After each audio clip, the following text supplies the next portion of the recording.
నిన్న కారులో వెళ్తున్నాను. రోడ్డు ప్రక్కనే ఒక డబ్బా ఉన్నది. మనం ఇస్త్రీ షాప్కి వాడతారు కదా, అలాంటి డబ్బాలో ఒక ముసలామె 70-80 సంవత్సరాలు ఉంటాయండి.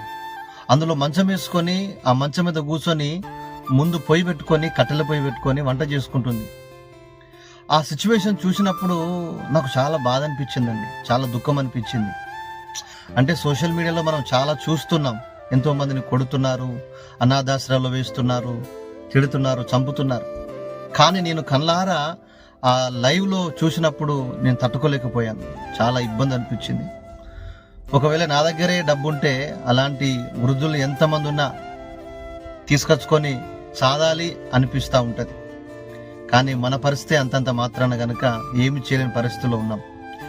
అయితే ఈ విషయాన్ని ఎందుకు చెప్తున్నానంటే, ఆ తల్లి వయసులో ఉన్నప్పుడు వాళ్ళ పిల్లల పైన ఎన్ని నమ్మకాలు పెట్టుకొని ఉందో, ఎంతగా ప్రేమ చేసి, ఎంత గారాబం చేసి ఆ పిల్లల్ని చూసుకుందో తెలియదు. కానీ ఆ వయసులో ఆమె ఉండేసరికి ఆమెను వదిలేసి కనీసము నిలబడడానికి కూడా ఓపిక లేని పరిస్థితుల్లో ఆమె వంట వండుకొని తినే స్థితికి వెళ్ళిపోయిందంటే ఎంతటి దౌర్భాగ్యులు చూడండి ఒకసారి వాళ్ళ పిల్లలు.